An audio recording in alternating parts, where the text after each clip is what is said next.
হাসিনাকে ফিরিয়ে এনে ওই চেয়ারে বসাইয়া শোয়াইয়া শেখ হাসিনাকে ইলেকট্রিক শক দিতে হবে। মাননীয় স্পিকার, আমাদের অর্থমন্ত্রীর দিকে একটু তাকিয়ে দেখুন। আমাদের অর্থমন্ত্রী অনেক স্মার্ট। আমাদের সুযোগ্য মহাসচিব বলেছেন এই বাজেট ক্রিয়েটিভ বাজেট, কিন্তু বাস্তবায়ন করতে পারবেন তো? জাতীয় সংসদের বর্তমান বিরোধী দল জাতীয় পার্টির মতো মিও মার্কা বিরোধী দল নয়। এখনো প্রশাসনের বিভিন্ন চেয়ারে আওয়ামী লীগের দোষর নয়, আওয়ামী লীগের নেতারা বসে আছে। নৌকার তলা গেছে ডুবি, লাঙ্গলে নাই চাষ, ডিজিটাল পাল্লায় মাইপা দেখি ধানের শীষ পাস। মাননীয় স্পিকার, আমাদের অর্থমন্ত্রীর দিকে একটু তাকিয়ে দেখুন। আমাদের অর্থমন্ত্রী অনেক স্মার্ট। সময়টা অনেক খারাপ। এই খারাপ সময়ে আমাদের স্মার্ট অর্থমন্ত্রী, যোগ্য অর্থমন্ত্রী যে বাজেট দিয়েছেন, আমাদের সুযোগ্য মহাসচিব বলেছেন এই বাজেট ক্রিয়েটিভ বাজেট। এই বাজেটকে নিয়ে অনেকে সমালোচনা করেছেন, আবার অনেকে বলেছেন বাজেট ভালো হয়েছে, কিন্তু বাস্তবায়ন করতে পারবেন তো? মাননীয় স্পিকার, এই সরকারের বয়স 4 মাস। এখনো প্রশাসনের বিভিন্ন চেয়ারে আওয়ামী লীগের দোষর নয়, আওয়ামী লীগের নেতারা বসে আছে। তারা সরকারকে সহযোগিতা করছে না। এই দুষ্ট চক্রকে চেয়ারে বসিয়ে রেখে কতটুকু বাজেট বাস্তবায়ন করতে পারা যাবে ভেবে দেখার সময় হয়েছে। মাননীয় স্পিকার, জাতীয় রাজস্ব বোর্ডের কর্মকর্তারা সরকারের রাজস্ব আদায়ের চেয়ে নিজের রাজস্ব আদায়ে বেশি ব্যস্ত থাকে।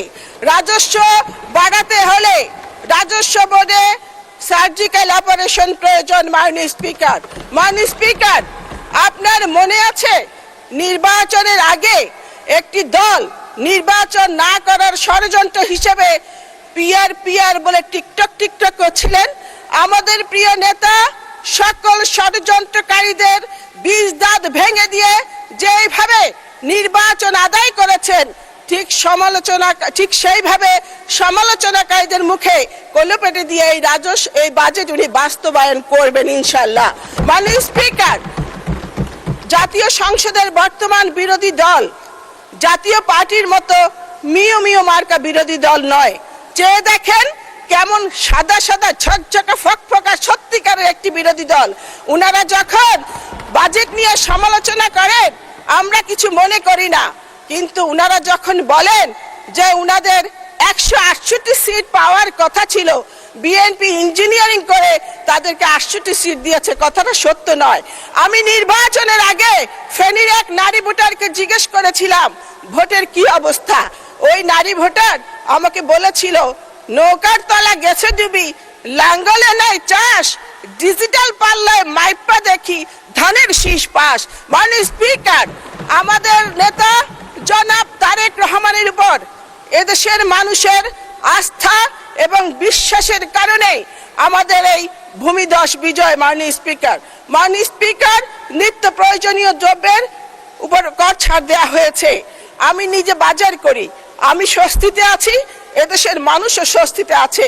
কিন্তু একটি কথা আছে, ব্যবসায়ীরা একবার দাম বাড়ালে এই দাম আর কমাতে চায় না। আজকে আমাদের কাছে ভোক্তাদের কাছে আপনাদের এই সুযোগ যদি দেয়া হয় তাহলে এই বাজারকে জোর মনিটরিং করার আমি দাবি জানাচ্ছি, যাতে আমাদের মতো সাধারণ মানুষরা এই সুযোগটা পায়। মাননীয় স্পিকার, ব্যাংকের শৃঙ্খলা ফিরিয়ে আনার কথা বলা হয়েছে। ব্যাংকের হিসাব খুলতে টিআইএন যে বাধ্যতামূলক করার যে প্রস্তাব এবং সঞ্চয়পত্রের 10% কর কাটার যে প্রস্তাব, এই প্রস্তাব আমি প্রত্যাহার করার দাবি জানাচ্ছি। মাননীয় স্পিকার, কয়েকটি ব্যাংকের মালিক, ব্যাংক লুটেরা, ব্যাংক খ্যাতো, ব্যাংক ডাকাত কয়েকটি ব্যাংক গিলে খেয়ে ফেলেছে। তারা গ্রাহকের টাকা লুট করে তারা বিদেশে আরামে আয়েশে জীবন যাপন করছে। আজকে গ্রাহকরা চিকিৎসার জন্য তারা টাকা তুলতে পারছে না। মাননীয় স্পিকার, যে সমস্ত লুটেরারা গ্রাহকের টাকা লুট করেছে তাদের কোনো ক্ষমা নেই, ক্ষমা হতে পারে না।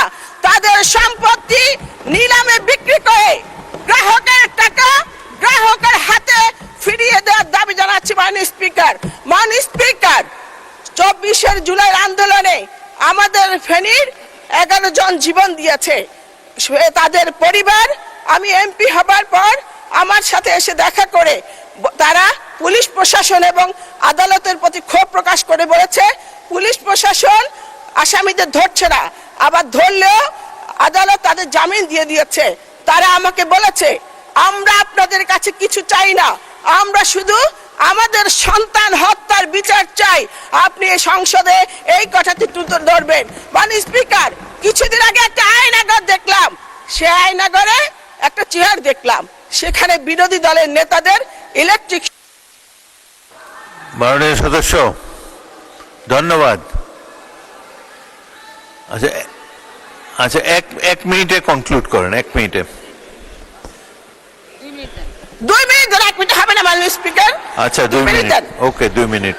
মাননীয় স্পিকার, যে চেয়ারে বিরোধী দলের নেতাদের ইলেকট্রিক শক দেওয়া হতো, আমার দাবি শেখ হাসিনাকে ফিরিয়ে এনে ওই চেয়ারে বসাইয়া শোয়াইয়া শেখ হাসিনাকে ইলেকট্রিক শক দিতে হবে। মাননীয় স্পিকার, স্বাস্থ্য খাতে ইতিহাসের সর্বোচ্চ বাজেট বরাদ্দ দেওয়া হয়েছে। এখানে স্বাস্থ্য প্রতিমন্ত্রী আছেন, সরকারি হাসপাতালের নার্সরা রোগীদের সাথে খুবই খারাপ ব্যবহার করে, এই ব্যাপারে আমি মাননীয় মন্ত্রীর দৃষ্টি আকর্ষণ করছি। আমাদের ফেনী সদর হাসপাতাল 250 শয্যার 100 শয্যার জনবল দিয়ে চলছে, সেখানে অনেক জায়গা খালি পড়ে আছে, সেখানে একটি মেডিকেল কলেজ প্রতিষ্ঠার আমি দাবি জানাচ্ছি। ফেনীতে লালফুল ফ্লাইওভারের দাবি জানাচ্ছি, ফেনীতে একটি পাবলিক বিশ্ববিদ্যালয় দেওয়ার দাবি জানাচ্ছি। বাসাবাড়িতে দীর্ঘদিন গ্যাস বন্ধ রয়েছে, গ্যাস সংযোগ দেওয়ার দাবি জানাচ্ছি। এলপিজি সিলিন্ডারের অনেক দাম, এই দাম কমানোর প্রস্তাব করছি। আমাদের ফেনী নারী মা বোনেরা একটি ফ্যামিলি কার্ডের জন্য অধীর আগ্রহে অপেক্ষা করছে, আমি সেখানে দ্রুত শীঘ্রই ফ্যামিলি কার্ড চালুর দাবি জানাচ্ছি। মাননীয় সমাজ কল্যাণ মন্ত্রীর আমি দৃষ্টি আকর্ষণ করছি। মাননীয় স্পিকার, এই সরকারের 4 মাস, বিরোধী দল বলে যে আরেকটি আন্দোলনের জন্য প্রস্তুত হন, বিপ্লবের জন্য প্রস্তুত হন। আমি ওনাদের কাছে বলতে চাই, আপনারা আমাদের প্রধানমন্ত্রীর প্রতি আস্থা রাখুন, প্রধানমন্ত্রীকে সহযোগিতা করুন। আপনাদের অনৈক্যের কারণে আমাদের যদি দানব হাসিনা, আল্লাহ না করুক আবারও যদি দানব হাসিনা ফিরে আসে, যারা ফেসবুকের প্রোফাইল লাল করেছিলেন জীবনটা কালো করে ছাড়বে। মূল্যস্ফীতি, কর্মসংস্থান, বিনিয়োগ সমস্ত চ্যালেঞ্জ মোকাবেলা করে আমরা জনাব তারেক রহমানের নেতৃত্বে এগিয়ে যাব। উই শ্যাল ওভারকাম, আমরা করবই জয়। ধন্যবাদ মাননীয় স্পিকার। আমরা গতকালকে এই সংসদ অধিবেশনে মাননীয় সরকার দলীয় চিফ হুইপের পক্ষ থেকে একটা বার্তা এখানে পেয়েছি যে বাজেট অধিবেশনকে প্রাণবন্ত করার লক্ষ্যে আমাদের সকলের উপস্থিতি এবং এখানে মনোযোগের সাথে নিয়মিত অবস্থান করা, এ বিষয়ে দৃষ্টি আকর্ষণ করা হয়েছে। এই প্রেক্ষিতে আমি দুটো বিষয় আমার জানার বিষয়। একটা হচ্ছে যে আমরা শুরু থেকেই তার জন্য প্রাণ খুলে দোয়া করি আমাদের বর্ষিয়ান রাজনীতিবিদ এবং এই সংসদের একজন বিজ্ঞ পার্লামেন্টারিয়ান জনাব মির্জা আব্বাস, তার শারীরিক সর্বশেষ অবস্থা সম্পর্কে এই পার্লামেন্ট এখন পর্যন্ত আনুষ্ঠানিকভাবে আমরা কিছু জানতে পেরেছি, এটা আমার মনে পড়ছে না। আমার প্রথম কথা হচ্ছে যে এই বিষয়ে তার সর্বশেষ পরিস্থিতি, পার্লামেন্টে তার শপথ গ্রহণ এবং তার শারীরিক সর্বশেষ অবস্থা। দ্বিতীয় হচ্ছে সরকার দলীয় আরও 2 জন সংসদ সদস্য যারা ঋণখেলাপি অবস্থায় আছেন, মামলা চলমান রয়েছেন, সেই বিষয়টিও এখানে সর্বশেষ পরিস্থিতি আমাদের সামনে। আমার মনে হয় আমরা একজন সংসদ সদস্য হিসাবে জানা দরকার যে আমরা এখনও পর্যন্ত পার্লামেন্টে অংশগ্রহণ করা কিংবা না করার প্রশ্নে তারা কী ভূমিকা পালন করতে পারছেন। সেই ক্ষেত্রে জনাব মির্জা আব্বাস মাননীয় সংসদ সদস্য, তার ব্যাপারে যেসব গুজবের ডালপালা আছে শহীদ শেখ আমাদের শরীফ ওসমান হাদির প্রসঙ্গে, এবং সেই গুজবে আগুনে ঘি ঢেলেছে সর্বশেষ মমতা বন্দ্যোপাধ্যায়ের যে বক্তব্য ছিল যে আমি যদি নাম বলে দিই তাহলে বাংলাদেশে এটা নিয়ে উতাল পাতাল হবে। আমার মধ্যে সেই সব প্রসঙ্গগুলোতে আমরা আর সামনে বাড়তে না দেওয়ার জন্যই স্বরাষ্ট্রমন্ত্রীর পক্ষ থেকেও এ ব্যাপারে ব্রিফ আমাদের কাছে আসা প্রয়োজন ছিল। আমি 3টি বিষয় নিয়ে আসছি। একটা হচ্ছে আমাদের বিজ্ঞ পার্লামেন্টারিয়ান বর্ষিয়ান রাজনীতিবিদ জনাব মির্জা আব্বাস, ওনার বিষয়ে সর্বশেষ জানা প্রয়োজন। ধন্যবাদ। দ্বিতীয় হচ্ছে আমাদের যে 2 জন ঋণখেলাপি সরকার দলীয় তাদের বিষয়টি, এবং সর্বশেষ শরীফ ওসমান হাদি শহীদ, তার বিচারের যে প্রসঙ্গটি এসেছিল এ ব্যাপারে যে গুজব আছে সে ব্যাপারে জানা প্রয়োজন। অনেক ধন্যবাদ মাননীয় স্পিকার আপনাকে। মাননীয় চিফ বলুন, গুজব সম্পর্কে কিছু বলবেন না। গুজব we don't take any notice. না, মাননীয় স্পিকার, এই অনেকগুলো বিষয় পয়েন্ট অফ অর্ডার হয় না, আপনি অ্যালাউ করেন না, অনেক সময় হতে পারে, কিন্তু এটা না হলেই খুব ভালো আমাদের। আর উনি একটা কথা বলেছেন যে আমাদের বর্ষীয় রাজনীতিবিদ মির্জা আব্বাস সম্পর্কে জানতে চেয়েছেন, এটা আপনি মাননীয় স্পিকার আপনি বলতে পারেন। আর দ্বিতীয়ত হলো যে দুজন মাননীয় সংসদ সদস্য, এটা সাবজুডিস ম্যাটার, এটা কোর্টে আছে। মাননীয় স্পিকার কোর্ট সিদ্ধান্ত দিলেই কেবল সিদ্ধান্ত হবে, এর আগে তো মানে মানে এ বিষয়ে কোনো কিছু বলার সুযোগ নেই। তা আমি মনে করি মাননীয় স্পিকার বাইরের বিষয়গুলো যেগুলো প্রয়োজনীয় নয় সেগুলো আমাদের পয়েন্ট অফ অর্ডারের নাম বলে আমাদের পার্লামেন্টের সময় যাতে না যায় সেদিকে আপনি দৃষ্টি রাখবেন। ধন্যবাদ মাননীয় স্পিকার। ধন্যবাদ। আমি বলতে যাওয়ার আগেই আপনি বলে ফেলেছেন, এগুলো কোনো পয়েন্ট অফ অর্ডার না। তাছাড়া বলতে চাই, জনাব মির্জা আব্বাস আমাদেরকে চিঠি দিয়ে জানিয়েছেন তার অবস্থা ক্রমাগত ভালো হচ্ছে, তো যথাসময়ে সুস্থ হলে তিনি এখানে আসবেন। বাকি গুজব কে কি বলেছে, কার সম্পর্কে কি গুজব, এগুলো নিয়ে জাতীয় সংসদ সময় নষ্ট করতে পারে না।